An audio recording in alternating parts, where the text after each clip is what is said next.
Patuloy ang paglilibot ni Pangulong Arroyo sa iba't ibang bahagi ng bansa upang alamin ang developments ng kanyang mga programa at siguruhin na ipapatupad ang mga ito. Natapos na rin ang kanyang Central Philippines Tour kung saan tampok ang world-class tourist destination sa ating bansa. Don't go away, magbabalik agad ang The Working President para sa iba pang magagandang balita.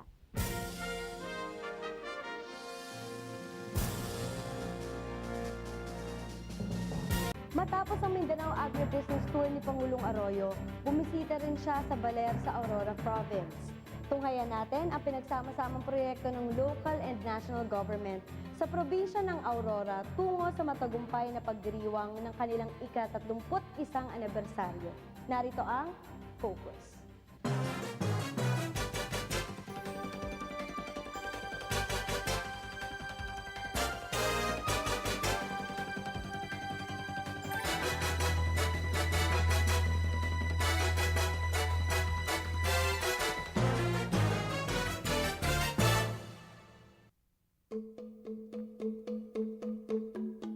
Mayaman sa kasaysayan, mayabong ang kalikasan, may pagmamalaki ang mamamayan. Yan ang probinsya ng Aurora. Kahit na nakatalang isa sa 20 pinakamahihirap na lalawigan sa bansa, hindi ito masasalamin sa kanilang lugar. Ito ay dahil sa patuloy na pagsusumikap ng lokal at nasyonal na pamahalaan para mapaunlad ang probinsya. Ang tatlong mahalagang sangkap sa kaunlaran nito ay ang magkakaakibat na sektor ng infrastruktura, turismo at agrikultura na taglay ng lalawigan. Ayon nga kay Governor Bellaflor Angara Castillo, ang pinakaunang infrastruktura na nakatulong sa development ng Aurora ay ang aming road network. Dahil sa kagandahan ng improvement ng aming road network, ang mga turista ay dumami. Alam mo ba na ilang percentage ang aming increase in tourism? 300% from what we had in 2008. Aurora, ang foundation ng aming economy is agriculture and tourism. So, nakakuha kami ng rice processing complex sa South Korea at ngayon kaninang maga lamang ay nag-groundbreaking kami ng proyekto ni Senator Angara, ang tinatawag naming Agricultural Museum, kung saan magkakaroon kami ng mga pagtuturo sa aming mga tao ng modern technology about how to do farming the modern way para yung income naman ng aming mga magsasaka ay talagang umakyat at makatulong sa kanilang pag-akyat ng antas ng kanilang kabuhayan. bukod sa pagtuturo ng mas modernong pagkukunan ng pagkabuhayan ng mga magsasaka, ang museo ay magbibigay kaalaman din sa mga panauhin nito ng mga kasalukuyang usapin tulad ng climate change.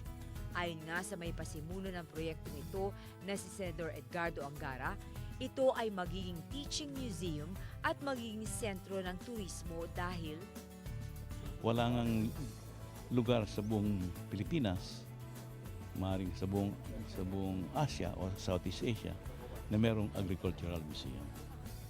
siyempre pa mahalaga ang edukasyon sa higit na pagpapalawig ng asenso ng probinsya. Kaya naman nakatutok ang Aurora sa pagbibigay nito mula elementarya hanggang kolehiyo at maging sa technical at skills training. More than one half of the students sa state college namin ay scholars. Full scholars ng government. Tapos we also have scholars in universities, state universities and colleges all over the Philippines. I built 4 TESDA centers all over the province and dinonate ko sa mga municipalities.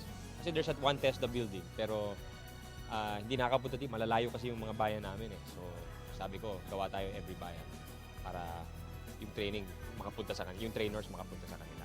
And, so that way may yung mga out of school youth, yung mga livelihood, yung mga housewives may trabaho sila.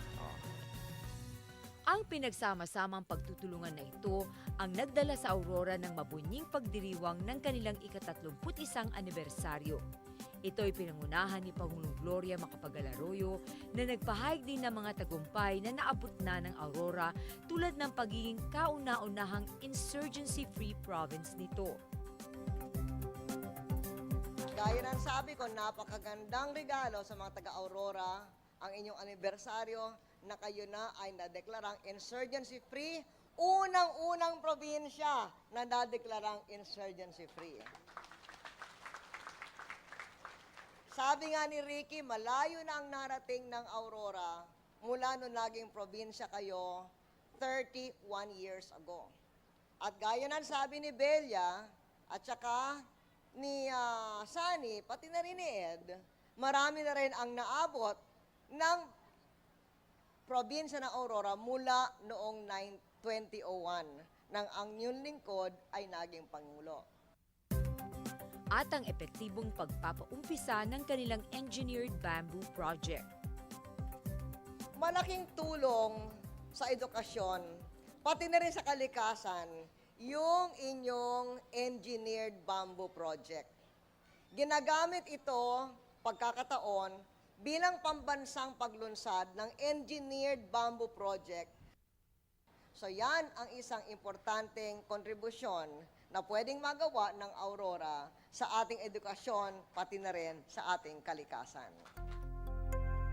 Ang pagunlad ng Aurora ay hindi titigil dyan. Marami pang paparating at marami pa ang maaasahan. Patuloy na isusulong ng pamahalaan ang mga potensyal at kakayahan ng Aurora upang sa mga darating na panahon ay isa na ito sa mga lugar sa Pilipinas na hindi maaring hindi dadayuhin.